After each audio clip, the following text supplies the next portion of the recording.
pessoal, eu quero agradecer cada um de vocês que tem inscrito no canal e cada um que tem assistido os vídeos e dado like. Muitíssimo obrigado. Pessoal, eu quero contar uma história hoje que ela pode ter dois títulos. Vocês podem escolher o título que achar melhor.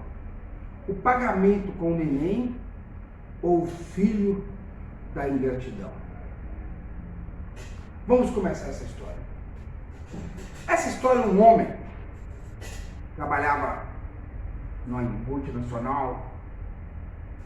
Quando ele completou 65 anos de idade, ele se aposentou, salário alto, salário bom, e ele tinha um filho,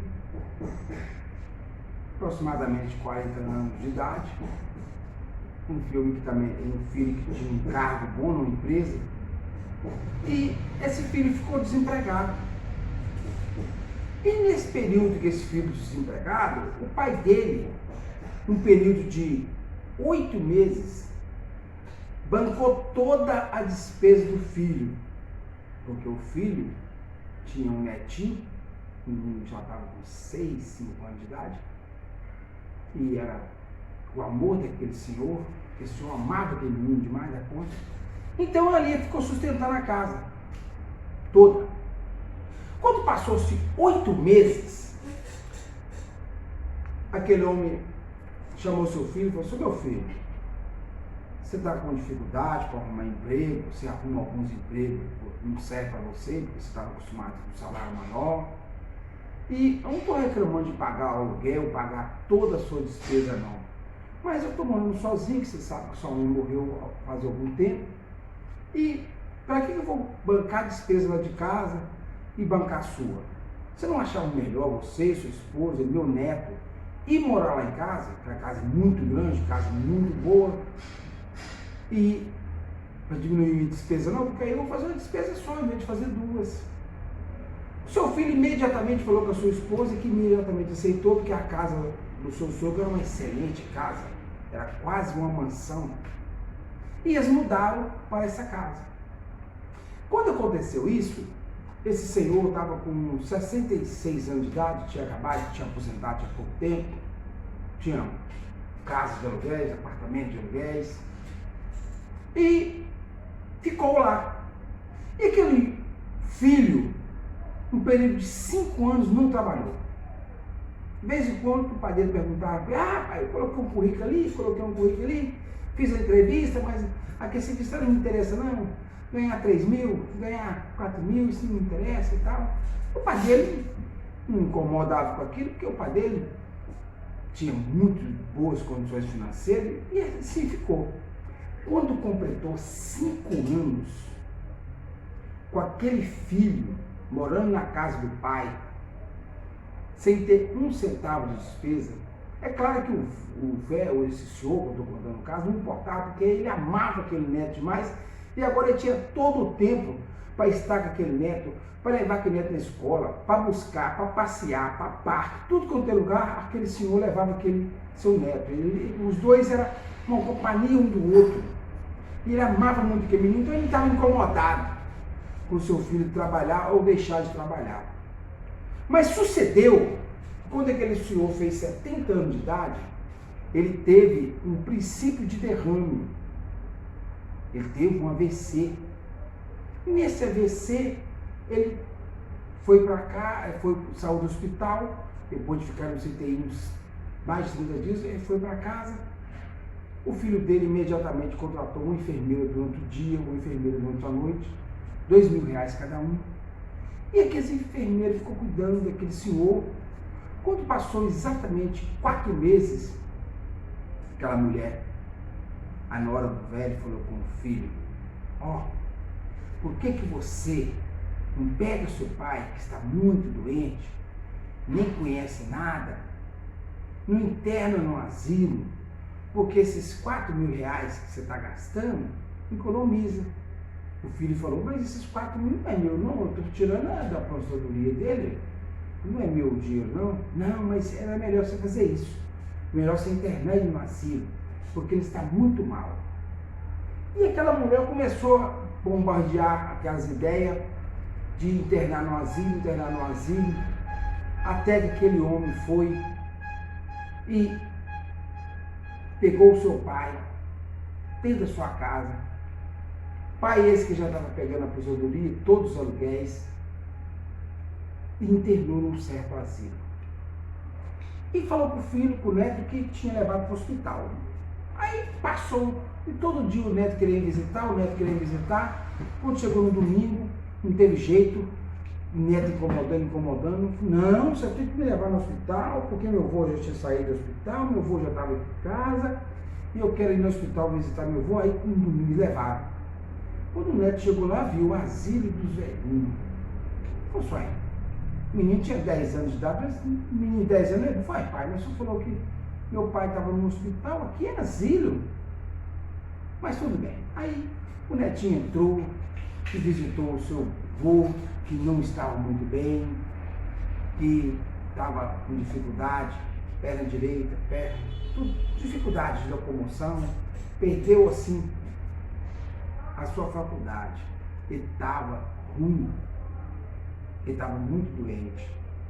Mas, 15 dias, aquele pai daquele menino levava aquele menino naquele asilo, não subia para visitar o pai. Só o menino que subia, só o netinho que subia.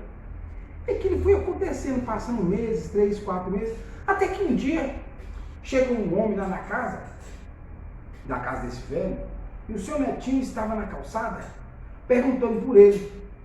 Perguntou: aqui o São Francisco, ele se encontra? O menino falou assim: meu avô, ele não se encontra, porque meu pai colocou meu avô no asilo dos velhinhos. E nem vê ele levar, ele me leva, nem sobe para ver meu avô. Eu que vejo meu avô. Aquele moço foi, pegou o endereço e visitou aquele homem. Aquele homem visitou ele, viu e contratou um fisioterapeuta, contratou um homem, um médico formado em fisioterapia, e pediu para alguns amigos dele, médico, psiquiatra, psicólogo, visitar aquele homem e cuidar daquele homem. Porque esse visitante, ele não morava na cidade, ele estava passando pela cidade, descobriu o fato e providenciou esses cuidados para o São Francisco que estava internado. E assim, aquele médico fisioterapeuta, de fisioterapia, todo dia ali, todo dia, psiquiatra, e sempre tinha um médico novo cuidando. Aquele São Francisco, quando passou exatamente um ano que ele estava internado naquele asilo, agora ele quase 72 anos, ele estava bem psicologicamente, ele já estava começando a andar, estava andando, ele estava bem, conhecendo todo mundo, conversando com todo mundo, ele se recuperou praticamente 90%.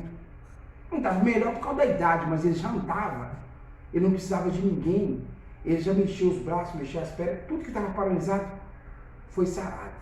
Aí esse doutor Francisco foi e perguntou para esse médico que estava cuidando dele, 3 médicos estavam cuidando dele direto. Olha aqui, me fala uma coisa aí, foi meu filho que pagou para vocês me cuidar? Quem que é seu filho? Fulano de tal? Não, não foi não. Quem nos contratou foi um doutor, um médico, cirurgião, muito famoso, que nem é da cidade, mas ele esteve aqui visitando o senhor há um ano atrás, ele nos contratou e falou que ele ia pagar para nós o preço que fosse necessário para a gente cuidar do senhor.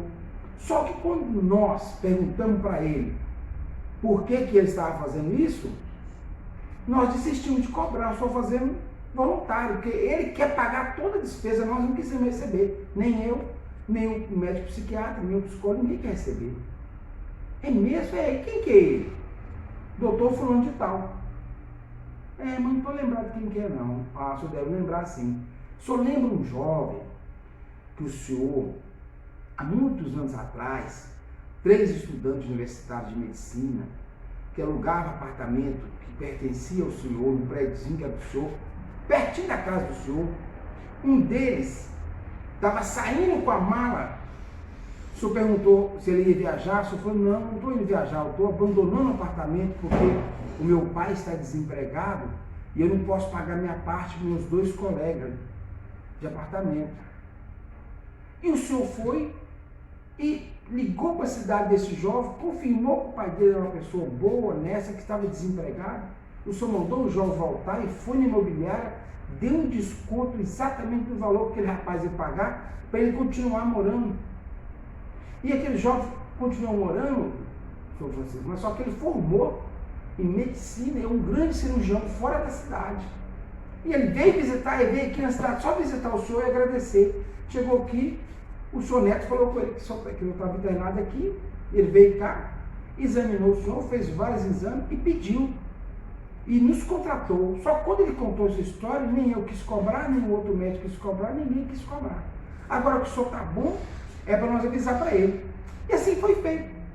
Aquele médico ligou para aquele homem, aquele outro médico cirurgião, ele veio, visitou o São Francisco, você lembrou dele, ele agradeceu muito o São Francisco aquilo que você tinha feito para ele, e falou, e agora, o senhor está bom, como é que o senhor quer fazer agora? Uai, eu estou bom, quero voltar para minha casa. Aí o médico falou, doutor, São Francisco, tem um problema, o filho do senhor colocou impedimento na justiça, todas as contas bancárias estão impedidas, é ele que está movimentando, a sua tesouraria ele que está recebendo, sua casa, tudo está com impedimento. Ele está tomando conta de tudo, porque ele colocou que o senhor estava muito mal, estava muito doente, que o senhor não tinha condições psiquiátricas, psicológicas nenhuma para tocar a vida. E eu já verifiquei tudo aqui, eu já contratei um advogado esse que eu salvei, a esposa dele numa cirurgia, e eu fiquei conhecendo ele é da cidade, ele me deu o cartão, eu procurei ele e mandei olhar tudo. O senhor está impedido. O senhor não pode voltar para a casa do senhor sem autorização dele e nem sair do hospital. Só que tanto eu já dei um laudo aqui como o senhor está bem, o psiquiatra tem um laudo psiquiátrico que o senhor está bem e a psicóloga também. Então, eles não podem segurar o senhor no hospital aqui mais não. Vamos procurar o diretor, nós vamos procurar o diretor e eles não podem segurar o senhor mais aqui, porque o senhor está bem.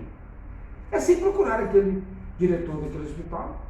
O diretor, não, ele pode sair, não, porque o filho dele colocou ele aqui na condição que ele não poderia sair. Ó, diretor, aqui tem 3 laudos médicos que ele está bem fisicamente, ele está bem psiquiatricamente, psicologicamente.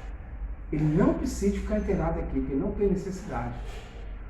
O senhor quer liberar ele, ou o senhor quer que ele entre com o processo contra o hospital? Vocês não vão manter ele preso, não, ele está preso aqui, ele não pode sair. Aí o diretor conversou com o médico, realmente ele está bem, a recuperação dele está boa e os laudos dele são tudo verdadeiros. Liberou, aquele São Francisco. O São Francisco foi conduzido para um hotel e dar uma olhada no processo. Aí ia ter audiência. Só que na audiência, o que o São Francisco descobriu? Descobriu o seguinte, que a nora dele estava envenenando ele para ele não recuperar. Como? O próprio neto denunciou a própria mãe. O neto escutou uma conversa no quarto onde a nora falava para o próprio marido, o seu pai não vai voltar, não precisa te preocupar, porque o remédio eu coloquei para ele tomar e dali só sai para o cemitério. E o netinho contou isso para esse médico. Esse médico rolou isso no processo e teve audiência e o senhor Francisco ganhou o ganho de causa, a sua aposentadoria de volta, as suas contas liberadas. E o que aconteceu? Essa mulher foi condenada a 3 anos por tentativa de homicídio. Esse filho dele foi condenado também a menos 2 anos e 4 meses por participar de tentativa de homicídio. Não foi ele que deu veneno, mas ele ficou sabendo, porque foi tudo investigado, ele foi envenenado mesmo. Quando o doutor, esse São Francisco estava na sua casa, passou 3 meses, ele contrata um advogado para ir assaltar o seu filho. Então, aquele filho chegou naquela casa e perguntou para o seu pai: pai, depois de tudo que eu fiz, por que o senhor pagou um advogado para me soltar? Aquele homem falou: meu filho, primeiro eu quero deixar bem claro que você não é meu filho. Uma inquilina, uma estudante, deixou você numa banheirinha da minha casa e que deixou um bilhete. Estou devendo o senhor 3 meses de aluguel, não tenho condições de pagar e não tenho condições de cuidar dessa criança. Cuide dele para mim. E a sua mãe tinha feito a cirurgia no útero, ela não tinha útero, ela simplesmente, nós cuidamos de você como se fosse o nosso próprio filho. Nós te amamos, cuidamos, te formamos, fizemos tudo que podemos fazer para você. Então você não é nosso filho. E não é nosso filho de sangue, mas de consideração sim. Então agora eu quero que você vai cuidar da sua vida, não sei aonde, eu te perdoo, peça perdão a Deus, porque você é filho de consideração. Nós considerávamos como nosso filho. Mas agora você vai partir e nós não teremos mais contato, eu quero te falar que eu fiz o testamento. E nesse testamento, o meu neto vai ficar com a metade dos meus bens. A outra metade vai para aquele médico que cuidou de mim no hospital durante quase um ano, porque um outro médico pediu. Eu liguei para ele falando que ia colocar ele no testamento, ele falou: não, de forma nenhuma precisa de me colocar, eu sou muito rico. Coloca os 3 médicos que cuidou do senhor aí. Eu não preciso. Então, aqueles 3 médicos que cuidou de mim no hospital vai ficar com a outra metade da herança. E o meu neto vai ficar morando aqui comigo, entendeu? Te peço para você não ter muito contato com ele, porque você não é um bom caráter. Então, você pode se tornar um mau caráter e ele contaminar o caráter do menino, que é muito boa pessoa. Se esse meu neto não fala para aquele médico que eu estava no asilo, eu poderia ter morrido ali. Então, meu neto vai ficar com a metade e esses 3 médicos que cuidou de mim vai ficar com a outra metade. Resumindo, às vezes você tem uma pessoa precisando de cuidado e você não cuida. Gente, nós temos que cuidar um dos outros. Para a gente é uma pessoa idosa. Quantas pessoas precisam de cuidado e não tem? Vamos cuidar. O São Francisco deixou o testamento. Metade para o seu neto e metade para aqueles 3 médicos que visitou ele durante um ano cuidando dele, sem interesse algum. Essa boa vontade deles gerou para eles muito mais que eles ganhariam se eles tivessem recebido, porque a herança do homem era muito alta. Ele tinha prédios alugados, essa mansão e casas alugadas e dinheiro. Mas eles não fizeram isso por causa de dinheiro. Muito pelo contrário, o médico contratou e queria pagar eles. Eles falaram: não, a história que o senhor nos contou não precisa de pagar, não. Nós vamos cuidar dele sem interesse algum, sem receber. E no final eles acabaram recebendo 100 vezes mais aquilo que eles poderiam ter recebido. Vamos fazer o bem e vamos deixar a maldade de lado, porque Deus está no bem e o diabo está em tudo quanto é mal que o ser humano pode fazer. Mas nós temos que procurar fazer o bem, porque no bem existe Deus. E se tem Deus no meio, existe gratidão, existe a bênção de Deus. Obrigado.